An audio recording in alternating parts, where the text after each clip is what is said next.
On the racetrack and in life, there is nothing that cannot happen today. Now that's not just a racing quote, that's a mindset. Every Memorial Day weekend, the engines roar, the flags wave, and the world watches as drivers risk everything for a shot at greatness. But beyond the speed and spectacle, the Indy 500 and NASCAR's Coca-Cola 600 offer something more, life lessons we can all use. Now, I had the great opportunity to be at NASCAR this weekend, and in this video, I'm going to break down 5 powerful truths from both the Indy 500 and NASCAR races. It's not just about what happened on the track, but what it means off the track for you, for me, for anyone chasing performance under pressure. You'll learn how to make the most of what you've got, how to count on your team and your backup plan, how to embrace the risks that come with real growth, how to ride the highs without crashing in the lows. And there are more ways of winning than just finishing in first place.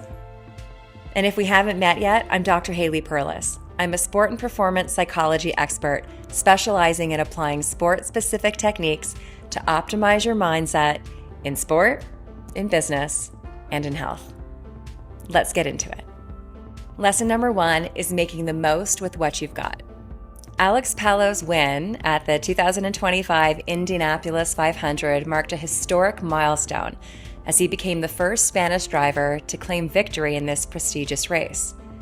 Alex did not have the fastest car, and he had to deal with some tire wear and had fuel constraints for the last part of the race. But the ability to work with the factors he faced, making the most of the things he could not change and making the most of the things he could control, earned him the win. You see, it's about composure and strategic focus. In all of our situations, there are uncontrollable factors and certainly things we wish were different. Well, we can dwell on them, or we can strategically figure out how to make the most with what we have. It's not about throwing your arms up and saying it is what it is. It's accepting your situation with courage, with steadfastness, and committing to the plan you create in the reality of the moment. Lesson number 2 is to count on your team and your backup plan.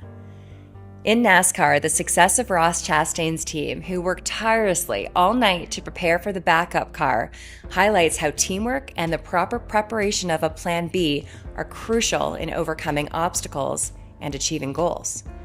You see, a crash in practice necessitated a backup car, and then Ross Chastain's raced a remarkable journey from starting last, 40th car, to winning the Coca-Cola 600. I say this often. It's not about being perfect. It's about being resilient. The best athletes are not the perfect athletes. They are the ones that best recover. And sometimes recovery, well, it requires us and our teams to follow through on a Plan B. There is an argument that having a Plan B can distract from Plan A, but only if you let it. If you have your ideal situation and make accommodations in case things don't go as planned, which often happens, you'll have a level of comfort, trust, and belief. And I believe Ross Chastain had that, and that allowed him to stay determined, present, and persistent.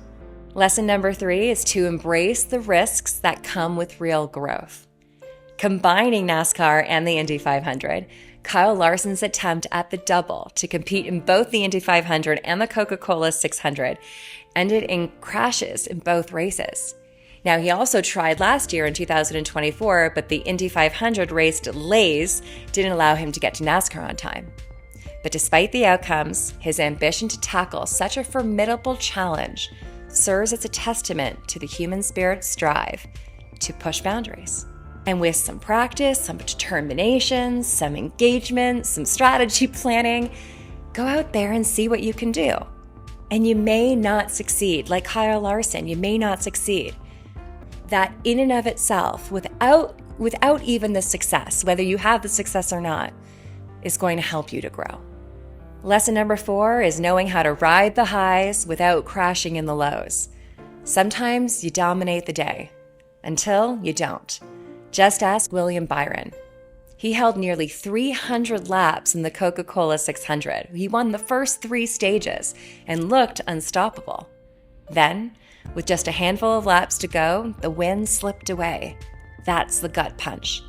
But we also must remember that the day before in the Xfinity race, Byron was in it. He got a penalty that put him in last place, and he was able to race back up to win that race. So the true roller coaster existed in those 2 days. And that's not just in sport, that's in life. The journey is full of highs and lows. Our journey is. And what matters most is how we manage them. Celebrate the wins. Feel the sting of your losses. And then reset, regroup, and rise. No single moment defines you. It's all how you respond to them, the resilience, the emotional discipline, the forward momentum. That's what shapes your true success. That's how you win at life. Lesson number 5 is there's more than one way to win. You know what else this weekend reminded me of? Yes, crossing the finish line, being in first place is amazing, but it's not the only kind of victory. In the Indy 500, Robert Shwartzman didn't finish the Indy 500. In fact, his race ended in a terrifying pit lane crash that took out his crew. Everyone's okay. But he still walked away with something powerful, the Rookie of the Year award. A historic pole position for him and his rookie team, and the respect of the elite motorsports world. Winning can look like growth, like resilience, like courage under fire, like showing up even when things fall apart. So if you've been measuring success by the social podiums alone, it's time to rewrite the scoreboard. What is your personal podium? Where have you already achieved wins? Don't let those go unnoticed. Make sure you mark them down. Make sure you high five. Make sure you pat yourself on the back. And even though you set out to have other wins, and maybe it is to be first, please don't underestimate all the other wins you have. They are as important, if not more important in the long run. And if you do have the intention to be first place, these other wins will only help you get that win as well. And if you like the idea of finding your personal podium, my latest book is titled Personal Podium, and you can find a link to it in the descriptions in this video. Until next time, have a wonderful rest of your day. Thanks for watching.